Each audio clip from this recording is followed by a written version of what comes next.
Why you wouldn't survive the Pleistocene Epoch. Imagine waking up in the morning, you have no idea what time it is because, hey, clocks haven't been invented yet. You have a little stretch and step outside your cave, only to see a 1,000-pound saber-toothed cat staring you down. Oh, and did I mention it's negative 30 degrees? You're barefoot, and you can't watch a YouTube tutorial on how to start a fire. Yeah, welcome to the Pleistocene Epoch, or as I like to call it, Mother Nature's ultimate try not to die challenge. So, why exactly wouldn't you make it in the Pleistocene? What dangers lurked in the ice? Most importantly, what did early humans do that you couldn't? Buckle up, because by the end of this, you'll be extra grateful for central heating and grocery stores. The Pleistocene Epoch, aka the most recent ice age, was a geological period that lasted from about 2.58 million to 11,700 years ago. The continents had pretty much migrated to their present positions during the Pleistocene, and much of the Earth was covered in glaciers. The Pleistocene gave rise to some incredible megafauna, which we'll cover in this video. These creatures were often much larger than their modern relatives, which may have been an adaptation to cold climates. That being said, many plants and animals went extinct during this period, including all human species other than us. Why was this era such a battle for survival? Alright, let's start with the obvious problem. It was cold. Really cold. If you think modern winters are rough, imagine a world where ice covers a whole third of the planet. Seriously, during the peak of the Ice Age, glaciers were up to 2 miles thick in some areas. That's tall as 10 Empire State Buildings stacked on top of each other. You'd need a fur coat made from at least 3 mammoths. Step outside without proper gear, and within minutes, frostbite would turn your fingers into Pleistocene popsicles. Okay, disclaimer. It wasn't actually cold all the time. The Pleistocene was marked by crazy climate instability, creating a highly unpredictable environment. The rapid fluctuations between cold, glacial periods and warmer interglacial periods meant that plants, animals, and early humans had to constantly adapt and evolve to changing conditions, literally playing life on hard mode. At least 4 major ice ages occurred during this time, each lasting tens of thousands of years. These fluctuations caused dramatic changes in sea levels and ecosystems. Alright, let's say you defy all odds and somehow survived the cold. Maybe you found shelter, built a fire, and even figured out how to not become a human icicle. Well, congratulations. You've unlocked a new problem, being on the menu. Let's start with the celebrity killer of the Ice Age, Smilodon, aka the saber-toothed cat. Cute name, right? Except this kitty weighed up to 800 pounds and had curved, saber-like teeth that grew up to 7 inches. These fangs weren't just for show. They were used to deliver a fatal bite to the throat or neck of prey, causing massive blood loss or suffocation. Oh, and you know how modern lions chase down their prey? Smilodon didn't need to. This beast was a pure ambush predator, meaning it stalked, pounced, and crushed windpipes with a single bite. This technique was perfect for taking down larger prey, such as bison, camels, or a human. And before you even have time to scream, congrats, you're a prehistoric Happy Meal. Some evidence suggests that Smilodon may have lived and hunted in packs, similar to modern lions. Fossilized remains of Smilodon have been found in group burial sites, which could indicate social behavior. This would have made them even more effective hunters, as they could work together to take down large prey. Neat. Next challenge, Arctodus, aka the short-faced bear, one of the best known members of North America's extinct Ice Age megafauna. Arctodus was truly colossal. The largest species, Arctodus simus, could reach up to 12 feet tall when standing on its hind legs, making it one of the largest terrestrial carnivores to ever live. It could weigh up to 3,500 pounds, about twice the size of a modern grizzly bear. That's taller than a freaking giraffe. Oh, and here's the best part. Despite its massive size, it could run up to 40 miles per hour. For context, that's faster than Usain Bolt. So, let's do the math. You, 2 legs, average speed of 10 miles per hour. This guy, 4 legs, 40 miles per hour, claws the size of kitchen knives. Yeah, you lose. And just when you think it couldn't get worse, unlike modern bears, the short-faced bear wasn't just a scavenger. Arctodus was a hypercarnivore, meaning it primarily ate meat, unlike many modern bears that are omnivores. It likely hunted large mammals like bison, horses, and even young mammoths. Arctodus also had a large bulky body with long legs and a short face, giving it a unique look compared to modern bears. It was less adapted for climbing trees and more suited to running and overpowering prey on the ground. Its overall build made it appear more like a giant, terrifying land predator than the modern bears we're familiar with. Next, direwolves. Yes, they were actually real and not just from Game of Thrones. Meet the direwolf, the prehistoric tank/canine.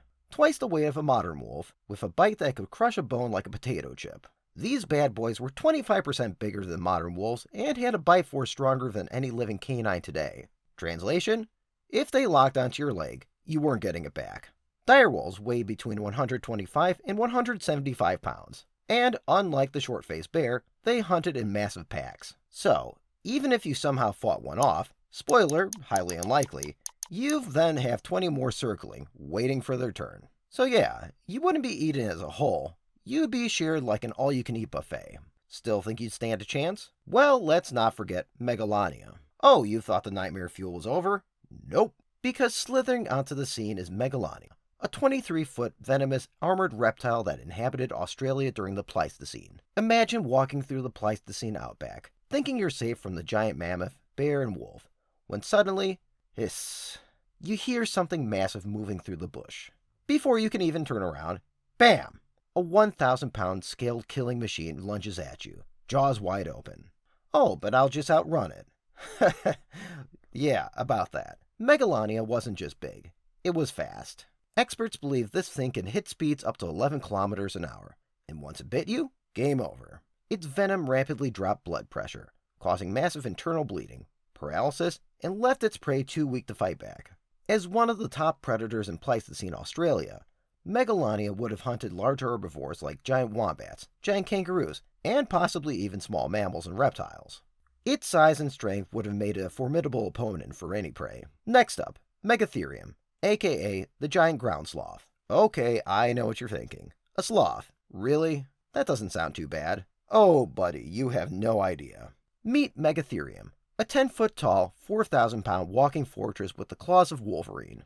One of the most iconic features of the giant ground sloth was its huge claws, which could grow up to 3 feet long. These claws were likely used for stripping leaves from trees, and could also have been used for self-defense against predators like saber-toothed cats. They also helped it dig and break apart through vegetation, and unlike their modern, slow-motion cousins, these prehistoric sloths weren't just lazy tree huggers. They were built like bipedal bulldozers. Oh, but it's an herbivore, so I'd be safe, right? Not really. Scientists believe that when food was scarce, these gentle giants might have been opportunistic omnivores, meaning if they were hungry enough, they weren't above eating you. Even if it didn't want to eat you, it still could crush you with one swipe. Imagine getting knocked over by a 4,000-pound sloth with claws longer than velociraptors. So yeah, technically it wasn't hunting you, but if you got in its way, well, let's just say you'd be a prehistoric pancake. Okay, if you have ornithophobia, you might want to sit this one out.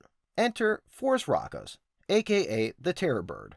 Because this prehistoric peacock of death wasn't just a bird, it was a 10-foot tall, 500-pound sprinting executioner. No wings, no problem. These guys didn't need to fly when they could run up to 30 miles per hour. Oh, and their beaks? Think of battle axes attached to a prehistoric ostrich. They didn't just peck at their food, they shattered bones. Their bite force was strong enough to crack through thick skulls and puncture vital organs in a single hit. So, imagine you're strolling through the Pleistocene, feeling good about dodging the saber-toothed cats, when suddenly, boom! A giant bird clocks you at full speed, sending you tumbling across the grass. By the time you realize what happened, snap! Beak to the skull. Lights out. Phorusrhacos was part of a larger group of terror birds, which were spread across South America, and its closest relatives, like the Andogolornis and Clenican, were also terrifyingly large, some even larger than Phorusrhacos. Yikes. Now, let's take a break from the nightmare fuel.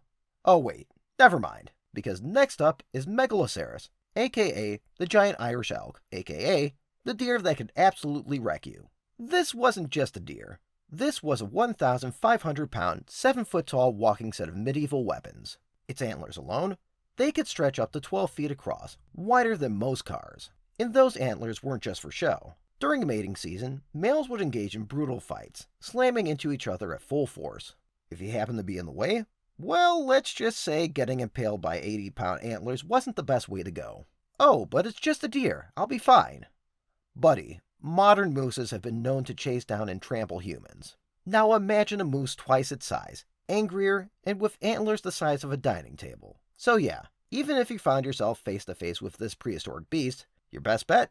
Hope it's not mating season. Megaloceros is believed to have lived in herds, which likely helped protect it from predators like the saber-toothed cats and direwolves. Herds of these massive creatures would have roamed the forests and grasslands of prehistoric Europe, moving together for safety and to find food. While the sheer size and strength of Megaloceros were likely key advantages, they came with significant disadvantages. The massive antlers, for instance, were not just for show. They were cumbersome and could hinder movement through dense forests or wetlands. In addition, the larger and heavier an animal gets, the more food it requires to sustain itself, which may have been a key factor in its decline as the environment changed. Guess you can have too much of a good thing.